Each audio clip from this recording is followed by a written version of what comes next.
dalal si seen beneen Good Morning Africa show man la seen xarit Fatmata Jaaju ak suma caameñ bi di Alhassan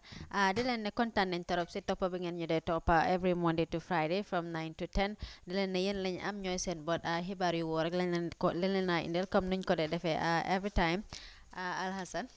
Wow, jërëjëf. Well, viewers, good morning. I'm Alassane Cissé and you're watching the Good Morning Africa show. Comme ni ko Farmata waxee rek nag démb nag outdoor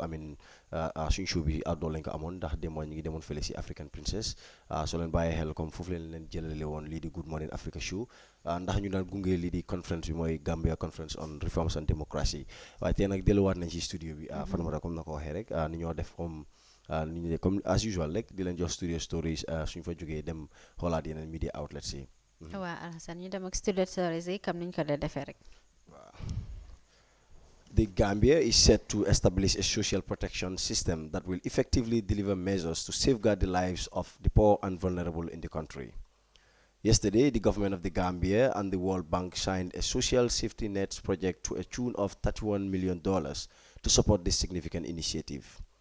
The World Bank Group will provide a $30 million grant approved by its board of directors on May 24, 2019. The government will contribute a $1 million over the course of the project. The main aim of the Social Safety Net project is to support the government in implementing its policies to protect the poor as articulated in the National Development Plan and the National Social Protection Policy. It's the first project of its kind in the country where the vulnerable are targeted to provide basic needs for their livelihood. The grant will also support the government to put in place a social protection secretariat and a social registry as a contribution towards the government's goal to establish and strengthen the leadership, coordination, and implementation mechanisms of the national social protection system. Wow, Fatmata bi tam nekk na suñ force xibaar bi am na solo trop ndax gis nañ ne lii di social protection system nekk na loo xam ne comme yàgg nañ ko nit ndax gis nañ ne lii di askan bi lu mel ni lañ ñi daal comme surtout si situation boo xam ne wala condition yoo xam ne comme yooyu lañ dunda lii di Africa ak Gambia in particular ndax yi dinañ mën a jàppale lii di askan bi pour ñu mun a génn si yenn tolof yi surtout ñi nga xam ne dañ ñëw doole trop maanaam si wàllum koppar financial yi that is the poor people. waa Alhassan xam nga Gambia soo seetloo ñu néew dee la ñoo ëppa ñoo xam ne xëy na seen am tane na noonu ba tax na su façon yi initiatives yi ñëwut da nga gis ne ñu am dañoo gën a am te ñu ñàkka ñu gën a ñàkka te at this period that is not what we need nit yu ñàkka yi tamit ñoom tamit citizen lan like anybody so responsibility government bi la but and other institutions capable institutions tamit pour ñu jàppale nit yoo xam ne seen am melut noonu xëy na su dul si wàllum jox leen xaalis waaye tamit si wàllum jox leen safety pour seen ëllëg pour su xëy na ñoom suñ amul doole sax xëy na seen doom si dinañ juddu si conditions yu ba am good education system dinañ am security ëllëg daal maanaam mu am solo trop ndax lii di social security social welfare nekk na loo xam ne nag always suñ boor fii suñ sub region bi fii is always an issue waaye lii nag suñ ko xoolee dinañ am another concern on this ndax ñu bëri seen woor yi moo dee nekk su ay koppar yoo xam ne ñu ngi ñëw si réew mi nekk na loo xam ne comme mu ngi bëri comme suñ level waaye lii dee nekk seen problème mooy ndax xaalis yooyu suñ ñëwee dinañ leen mën a dugal nam war a duggee ba mën a reach out comme to the actual purpose mu nekk loo xam ne nag daf di nekk dilemma ñu bëri because dañ dee wax ne most often we sign projects we initiate them but do they am any impact in the lives of the targeted people always. Wow, I think African governments in general dañ am a problem with xam nga misusing funds but then Gambia moom yaakaar naa tollu nañ foo xam ne nit ñi seen bot eewu na but then am nañ tamit xëy na institution yoo xam ne nguur bu wàcca yow be held accountable xam nga xam sa jaar-jaar ni nga daan doxalee koppari réew mi naka nga ko daan use ak yooyu noonu so I think that will help fu mu ne nii moom pour nax nit ñi moom dina xaw a jafe trop. waaw comme ni ko ñu bëri ni ñu ko dee waxee rek Gambia si fii nag la rôle yi di civil society is waaye xam naa ne si kanamee si suñu story rek dinañ am more comme deliberation on the same issue ñu dem ak suñu next story bi rek. The 100th session of the International Labour Conference is underway at the UN's Palace des Nations and the ILO headquarters in Geneva. More than 5,700 worker, employer, and government delegates from the ILO's 187 member states will address a wide range of issues at the ILO's highest decision-making body Addressing the conference, the British Prime Minister Theresa May said modern slavery has no place in the modern world, adding, "Let us commit ourselves to a future in which all the people of the world can be employed in dignity, safety, and freedom." Ndeye Fatou has more nañ seetaan loolu noonu. Prime Minister Theresa May said modern slavery has no place in the modern world, adding, "Let us commit ourselves to a future in which all the people of the world can be employed in dignity, safety, and freedom." Speaking at the 108th International Labour Conference in Geneva, May focused her address on the issue of modern slavery and called on governments, businesses, and consumers to do their part to end this crime. So this week, as we look to the future of work, let us say once and for all that modern slavery has no place in the modern world. And let us commit ourselves to a future in which all the people of the world can be employed in dignity, safety, and freedom. The ILO estimates that $150 billion of illegal profit is generated from forced labour each year, $250,000 every minute of every day. Every penny of that is being diverted from the pockets of responsible businessmen and women. Last year, the UK, United States, Canada, New Zealand, and Australia agreed to use the collective purchasing power of our public sectors, worth more than $600 billion annually, to demand higher ethical standards in our supply chains and crack down on modern slavery. I want to see other nations joining us in this. So as well as talking to governments, multilaterals, and NGOs, today I want to call on ordinary shoppers the world over to vote with their wallets, to shun those companies that do not make the ethical grade, and instead support their rivals who take an active role in fighting modern slavery. More than 40 heads of government and state are scheduled to address the 2-week-long conference, which is the 108th session of the ILC. During the conference, nearly 6,000 delegates representing governments, workers, and employers will discuss transformative changes in the world of work and consider the adoption of a landmark ILO Centenary Declaration on the future of work. They will also discuss violence and harassment at the workplace with a view to adopting a new international instrument. Reporting for iAfrica News. waaw bi tam nekk xibaar boo xam ne am na solo trop lii di International Labour Conference bi am fële si ILO headquarters in Geneva mu nekk loo xam ne nag Fatoumata lii nag nekk na a big issue ndax gis nañ Theresa May mu ngi wax ne lii di modern slavery has no place in this world te ñu make sure ne comme ñu commit suñu boppa si future boo xam ne ku nekk di nga liggéey si liggéey boo xam ne comme di nga fa am dignity maanaam sa yelleef yi ak wareef yi yëpp dina mën a mut sëkk waa Alhassan Labour dafa nekk loo xam ne dama si dee sawar di wax lool because dafa nekk an increasing problem especially si let's say this African continent and the Asia part dafa dañ toolu foo xam ne employers yi dañ desa respect the rights of their employees mu nekk loo xam ne war nañ koo gestuwaat torop nit ki su ñëwee di la liggéeyal even though you have to look at your interest as an employer waaye tamit war nga try as much as possible nga respect borom rights am nga make sure dignity bom deserve comme ni ko Theresa May waxee mu am job ethics yi ñu go by them job ethics a lot of people think na xëy na employee bi rek a si war a do waaye job ethics both the employer and the employee xam nga have a responsibility to go accordingly to it so nekk na loo xam ne fana is high time our governments or African organizations started working on it because so said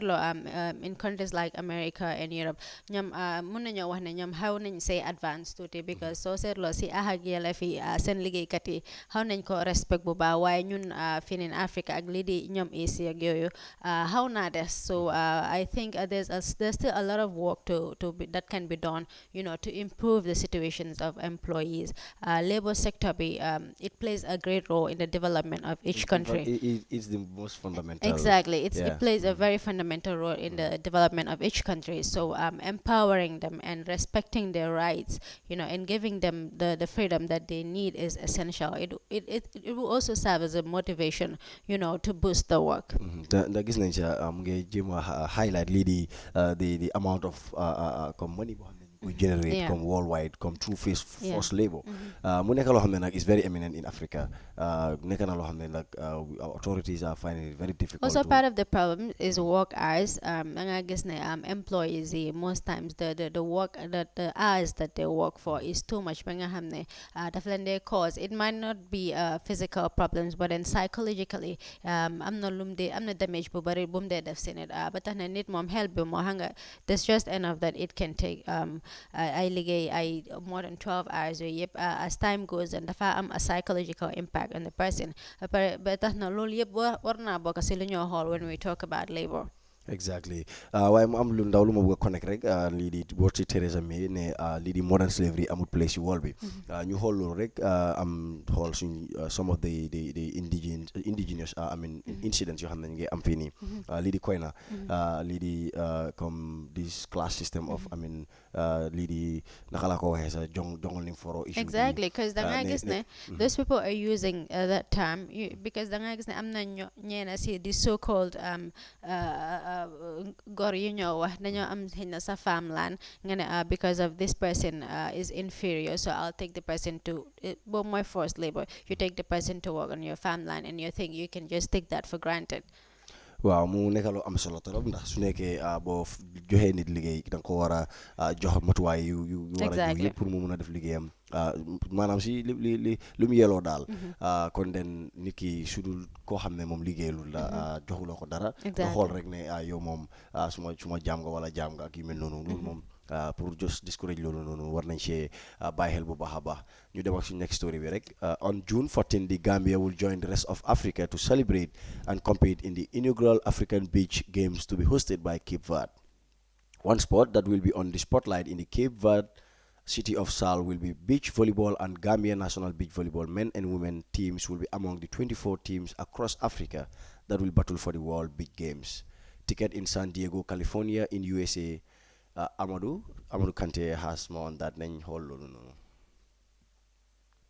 National beach volleyball men and women teams will be among the 24 beach volleyball teams across Africa that will battle for the World Beach Games tickets in USA. Under the guidance of coach Babukar Baro, the team went through rigorous preparation for the games to be held from 14 to the 23rd June in the West African nation of Cape Verde. The Gambia will be hoping to be among the top two teams that will represent Africa at the World Beach Games later this year in San Diego, California, USA. Team Gambia is expected to leave the country on June 13, and the trip is fully sponsored by the Gambia National Olympic Committee, GNOC. The stage is set for the actors to perform on June 14, 2019, where the Gambia will join the rest of Africa to celebrate and compete in the inaugural Africa Beach Games to be hosted in the city of Sal in Cape Verde. This came at the heel of Gambia's recent excellent performance in beach volleyball. The latest was in the Zone 2 beach volleyball in the country, where the Gambia beat Senegal,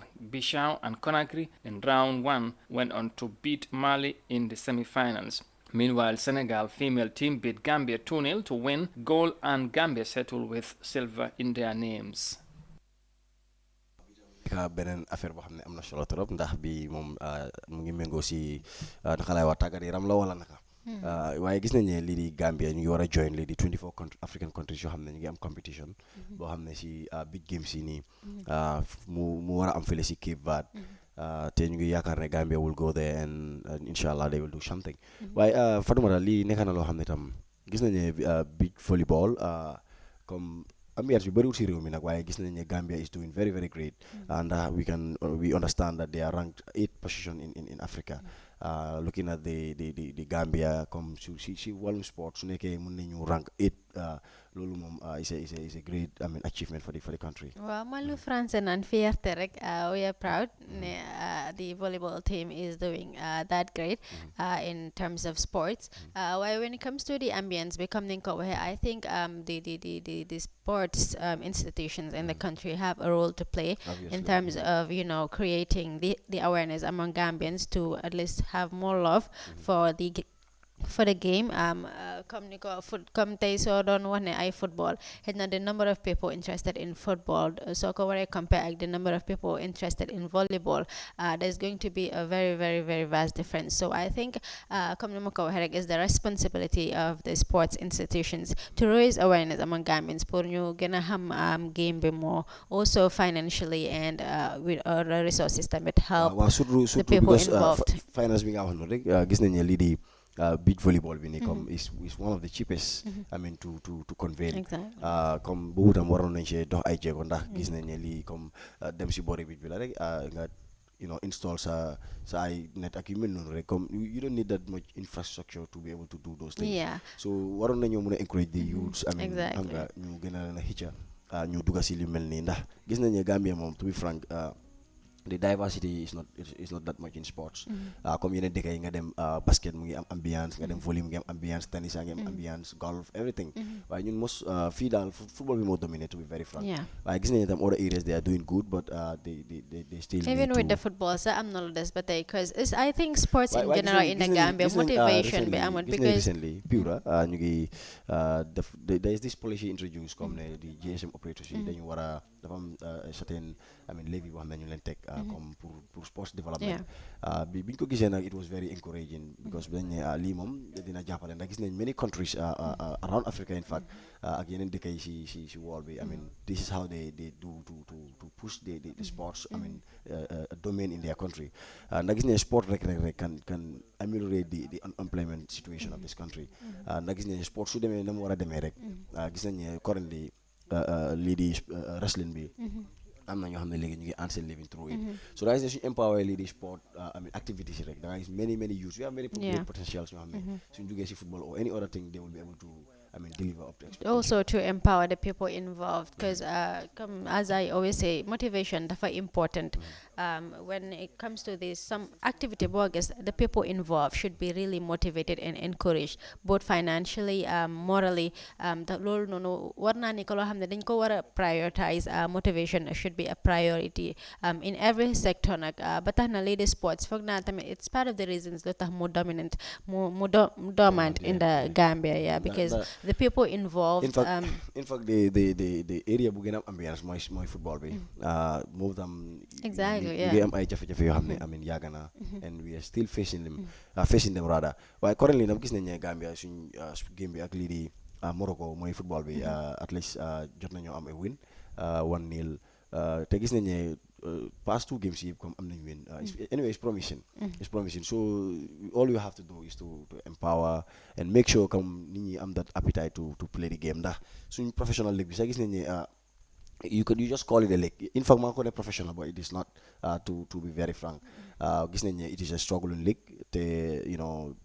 many ñoo xam ne ñu ngi def game bi sax dañ frustrate because most of them dañuy toll foo xam ne dañuy in fact there is no future for me that is if there is no international team that signs me it means within a short while 1 year 2 years rek then I'm going to shut out of the sports which means dafa dem nekkaat koo xam ne dafa dependent on people mu nekk loo xam ne amut solo daal pour réew mi which is sad. ñu dem ak suñ next the final story rather on the studio stories. The Gambia Conference on Reforms and Democracy ended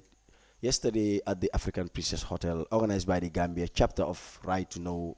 Africa and its partners. The conference rather comes at a time when the tiny West African nation is emerging from the shadows of 2-decade-long dictatorship. The meeting brought together leading voices of the diaspora who were instrumental in bringing to an end the rule of fear that plagued the country. We have more on that report. Let's look.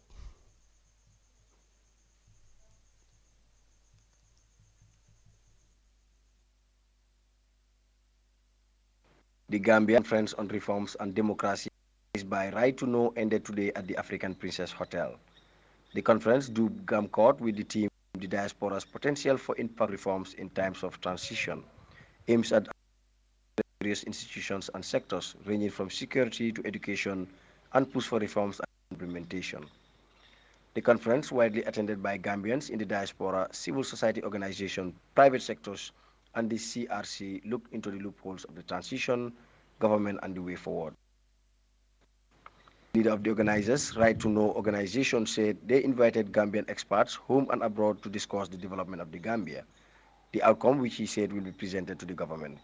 Most of us are living outside, but we've also invited Gambians, experts. Some of them have retired, others are still in, active jobs. These are experts in their own rights.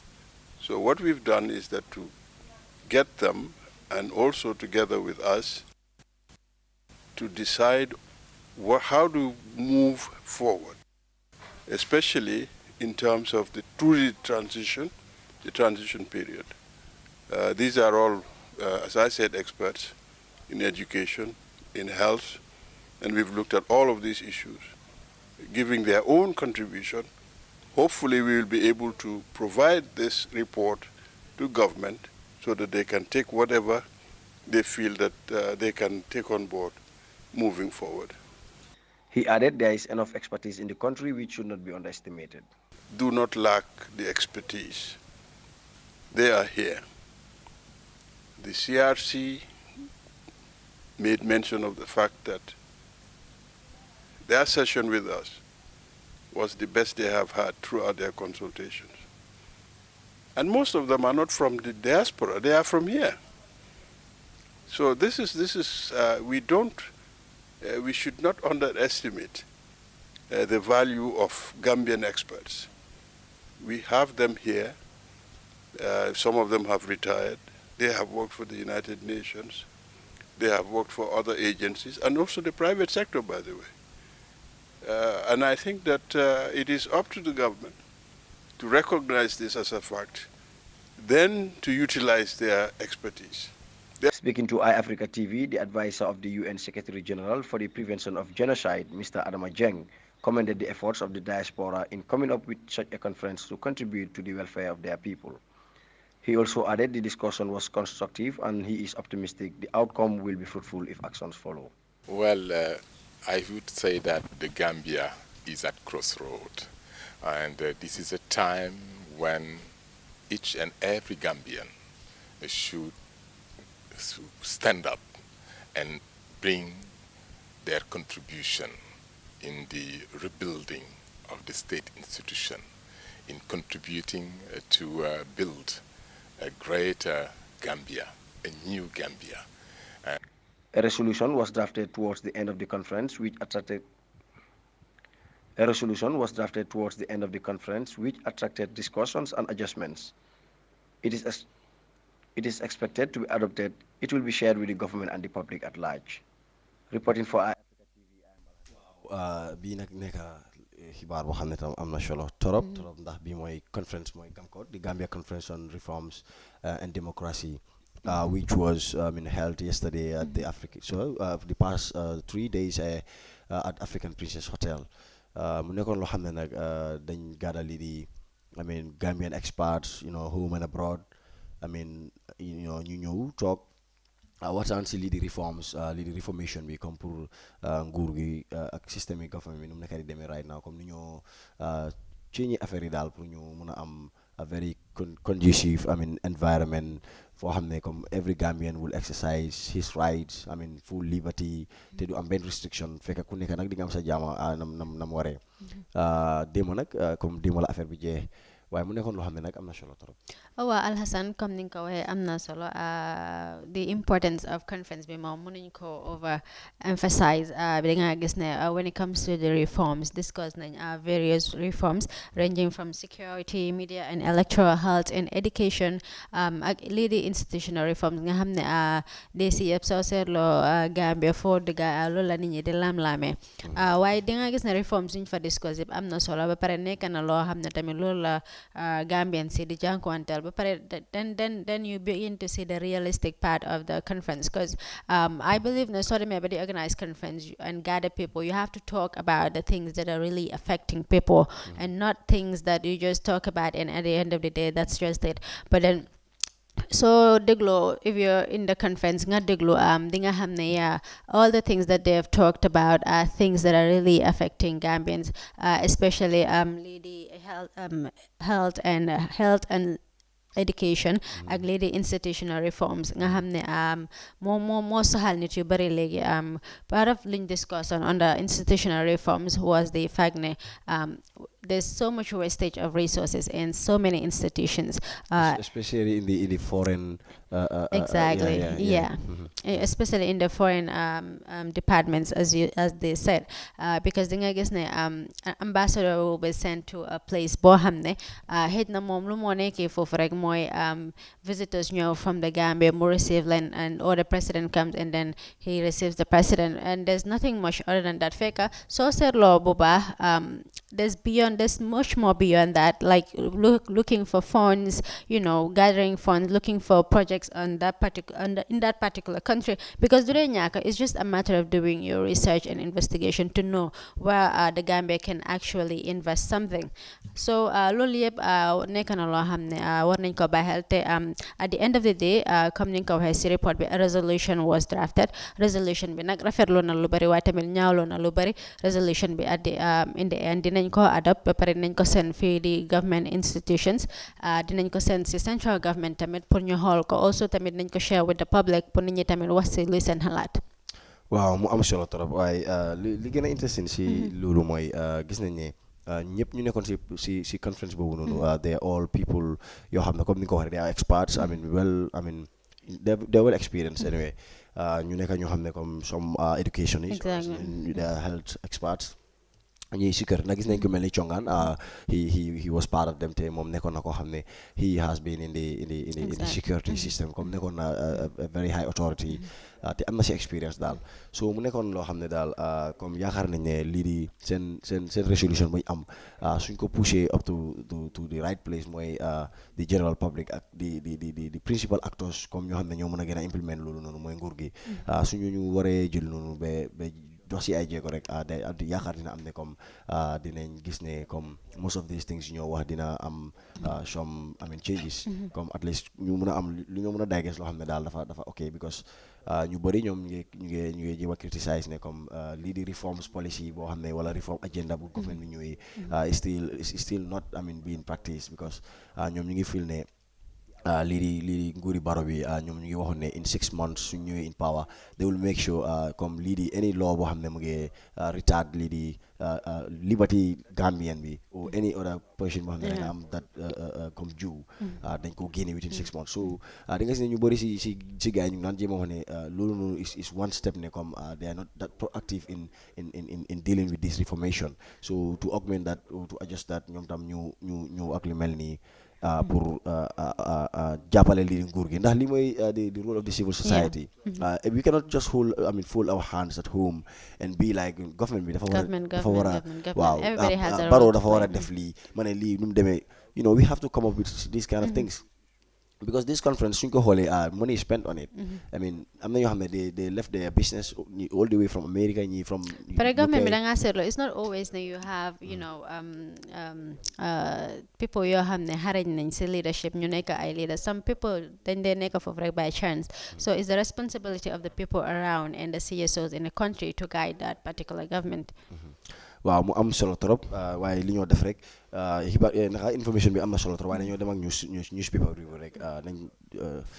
what's the best day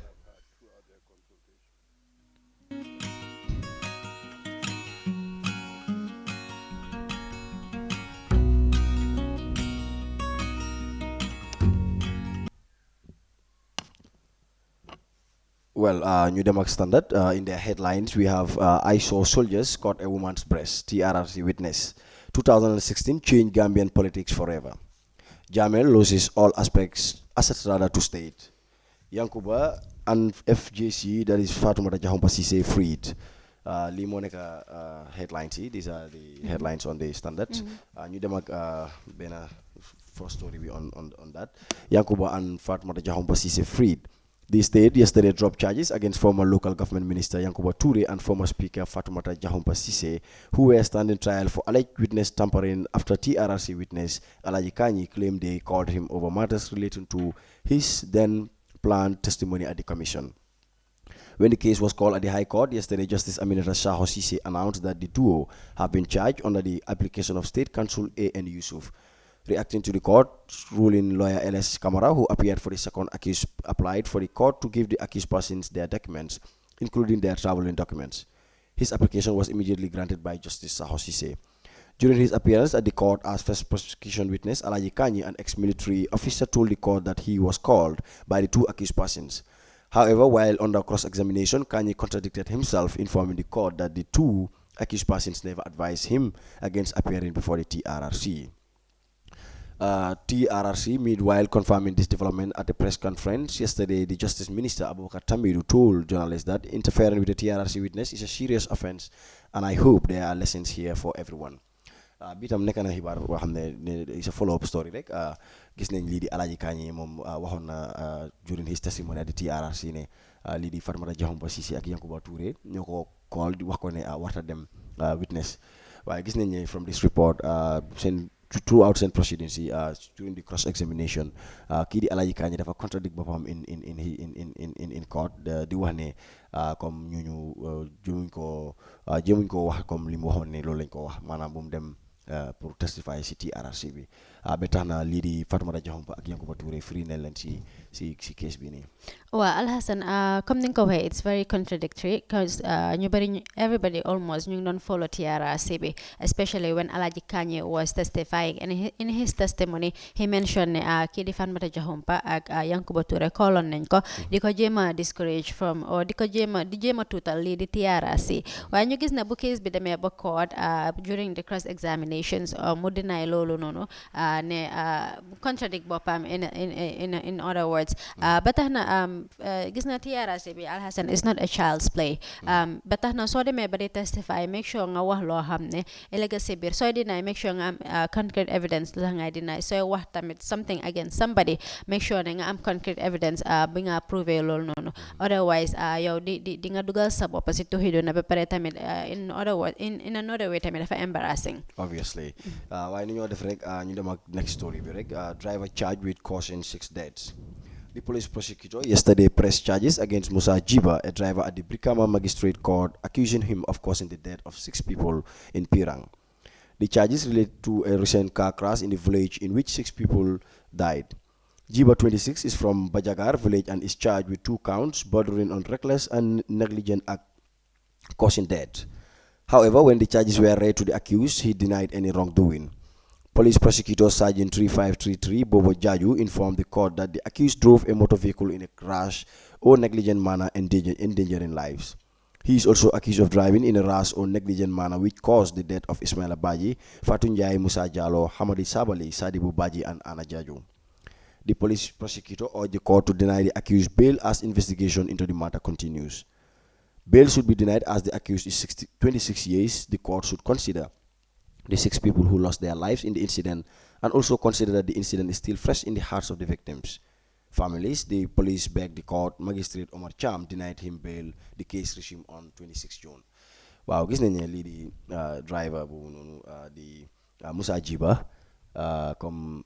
dem nañ court on the mooy case boobu nag mu accident bu amoon Pirang amoon nañ ko fii the other time mu nekk loo xam ne nag am na solo nag anyway justice has to prevail. The matter should be, I mean, comme nu demee court rek ñu jaaral yoon ba xam kana tooñ ndax definitely liñ ko accuse ndax digga def na ko wala defut ko. I think loolu court bi is there to determine. Waaye nag the fact ne the case is taken to court is very very important. Wow. Because gis nañ ne di reckless driving. Because gis nañ ne loolu lañ ko charge ak negligent ba tax na comme am nañu si jot a dee. Nekk na loo xam ne comme the impunity side of it mu ko daf ko dee encourage because gis na fi so many accidents yoo xam ne they are very dangerous waaye at the end of the day comme case yooyu noonu duñ ko dee pursue comme nu mu war a demee to set an example or to you know pour mu nekk a lesson for other drivers to be able to xam nga surtout commercial drivers. waa reckless driving moom nekk na loo xam ne bari na torop ba pare I think the traffic police has a lot of work to do with regards to that but then tamit I just hope this case will be investigated very well because we have to look at it from both sides. He might be wrong, he might not be wrong because understanding that the other driver mom lost his life but then whatever the case we have institutions that are responsible for the investigation of this matter and we just hope it will be investigated well so that justice can prevail. Obviously, drive carefully. The life you save may be your life. I'm solo torop suñu nekk ci tali bi moom whatever it is nañ try yaa xam te yaaxule moo his la speed man nikol ko ñaari kara silo ma jamfa so nu munti mel rek nañ daw nanka te xam ne comme li ñoo siif noonu mun na nekk suñu own life.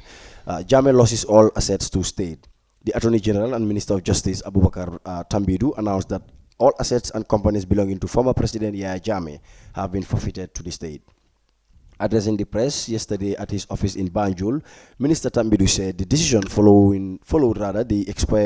expiration of a court order that froze the assets of the exiled former leader when the Jammeh Commission was on.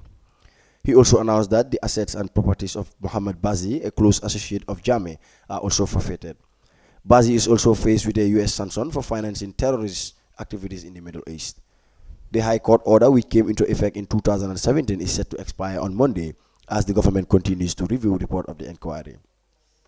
The minister added that despite the report still under review, the actions against Bazi and Jammeh are interim measures. He said the state has also made the decision to forfeit all movable and immovable assets, including developed and undeveloped landed properties. Shares and other acquisitions by former President Jammeh upon the expiration of freezing order. Tambiru added that there is an immediate forfeiture to the state of all monies in all frozen commercial bank accounts affected by the decision. He advised financial institutions, especially the commercial banks, to take note of this action, stating that the announcement will soon be followed by correspondence, especially addressed to each of them. Tambidu said President Barrow has approved the setting up of an inter-ministerial task force comprising the Ministries of Justice, Finance, Local Government and Land, Tourism, Agriculture to handle matters relating to the interim measures. Tambidu said they are working with other countries to recover assets belonging to Jammeh that are within their jurisdictions. Wow, bi tam nekk na xibaar boo xam ne mooy su nekk suñu last story bi gis nañ lii di nguur gi decide nañ jël nañ approve nañ lii di pour seize lii di maanaam forfait maanaam nangu lii di alali Yaya Jammeh mu fi nekkoon dem na si koppar yoo xam ne ñu si commercial bank si kër yu mu fi am yoo xam ne samp na leen samput leen I mean all lépp loo xam ne daal Yaya Jammeh ko moom fu mu ne nii moom design nañ pour ko forfait. Oh wow, Alhassan am na solo li moo laa woon na rek there is nobody above the law rule of law lii mooy njëriñam ba tax na képp koo xam ne yaa ngi si nguur rek xëy la nu la war mooy nga bàyyi sa xel sóoraale ëllëg xam ne lu bari xëj na si waaye dafa mel ni waxtu baa ngi ñoo jaa mu la si des bariwut ñu tàggatoo mbokk yi. Wow, exactly. Well, viewers, this is all we have for you on today's edition of Good Morning Africa Show. You can log on the same time tomorrow for further deliberation. Thank you and bye. jërë ngeen jëf mbokk yi ñu ngi leen a jaajëfal di leen sant si toppa bi ngeen ñu dee toppa always lu leer rek lañ laa indi xibaar yu wóor a wóor ba tax na ñu ngi leen a jaajëfal di leen dig daje ba suba same time.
Fear over electoral rigging rocks Zimbabwe as the country. Yesterday, after listening to Prime Minister May's assessment of the state of the negotiations,